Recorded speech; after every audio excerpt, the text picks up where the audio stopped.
ఇకపోతే local body ఎన్నికలు, MP ఎన్నికలు కూడా ఉన్నాయి. రేపు ఎప్పుడు ఎంపీపీ, జెడ్పీటీసీ, సర్పంచ్, ఎంపీటీసీ ఎన్నికలు వచ్చినా, కౌన్సిలర్ ఎన్నికలు వచ్చినా మేము తప్పకుండా మీకు అండగా ఉంటాం.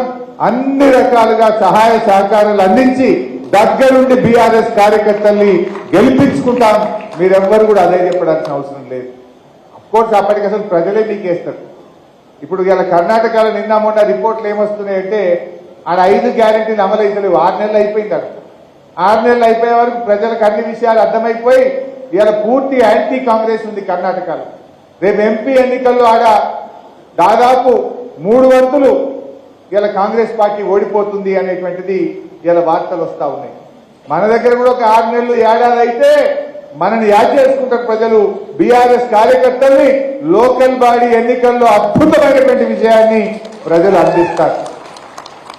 ఇప్పుడు ఏంటంటే వాళ్ళకి కొద్ది రోజులు టైం ఉంది కదా, ఇంకా 100 రోజులు కాలే కదా, ఇంకా జర టైం ఉంది కదా, జర టైం देखेंगे అన్నట్టు నడుస్తుంది. बाद में क्या बोलते, 100 दिन के बाद क्या बोलते, कुछ नहीं बोल सकते, लोग उनके पीछे पड़ जाते. సో ఆ రోజులు ఎక్కువ రోజులు లేవు. బట్ అయినా కూడా రేపు మన ఎంపీ ఎన్నికల్లో కూడా కార్యకర్తలు అందరం కూడా కలిసిమెలిసి పనిచేద్దాం. నాకు తెలిసి మెదక్లో 7 ఎమ్మెల్యేలకు 6 ఎమ్మెల్యేలు మనమే ఉన్నాం. అద్భుతమైన విజయాన్ని మనం సాధిస్తాం. ఆ మెదక్ కూడా అంత 9-10 వేలలోనే పోయింది. నాకు తెలిసి మనం బ్రహ్మాండమైనటువంటి మెజార్టీతో మన మెదక్ ఎంపీ స్థానాన్ని ఖచ్చితంగా మనం గెలిపించుకుందాం, నిలబెట్టుకుందామని కూడా నేను కార్యకర్తలందరినీ కూడా కోరుతా ఉన్నాను. అదేవిధంగా మల్లన్న సాగర్ నుంచి, కొండపోచమ్మ సాగర్ నుంచి నీళ్లు ఇవ్వాలి. పోయినసారి మా బూరుపల్లెలు గట్టిగా సీటు కొడితే అక్కడ గేట్ లావట్యం. అవునా కాదా అన్న? బాయిలలో నీళ్లు గుంజుకపోతున్నాయి, బోర్లలో నీళ్లు గుంజుకపోతున్నాయి. నీళ్లు వదులు హల్దీ వాగులా తూప్రాన్ వాళ్ళు ఒక్క ఫోన్ కొడితే గేట్ లావట్యం. తూప్రాన్ హల్దీ వాగుల మనోహరాబాద్ లో నీళ్లు వచ్చినాయి. రాలేదా? కూడెల్లిలో నీళ్లు రాలేదా?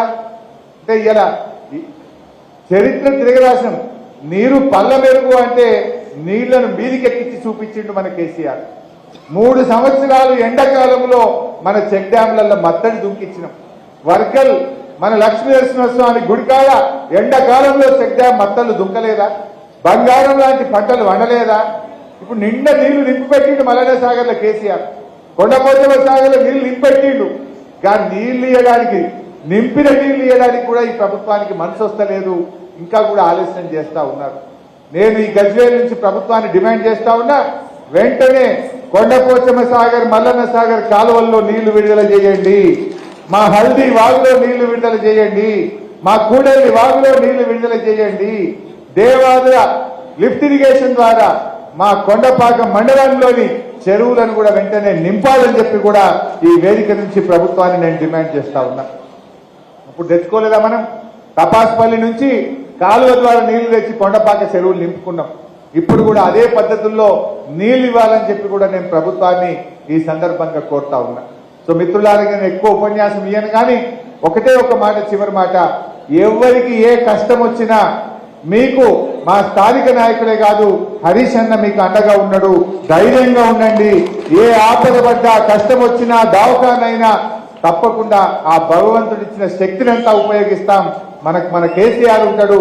నేను కూడా మీ అందరికీ సంపూర్ణంగా అందుబాటులో ఉండి అందరం కలిసికట్టుగా ముందుకు సాగుదామని చెప్పి మనవి చేసుకుంటూ, కష్టపడ్డ ప్రతి కార్యకర్తకు, ఉద్యమకారుడికి, బీఆర్ఎస్ కుటుంబ సభ్యులకు నేను మరోసారి శిరస్సు వంచి నమస్కారం తెలియజేస్తూ జై తెలంగాణ.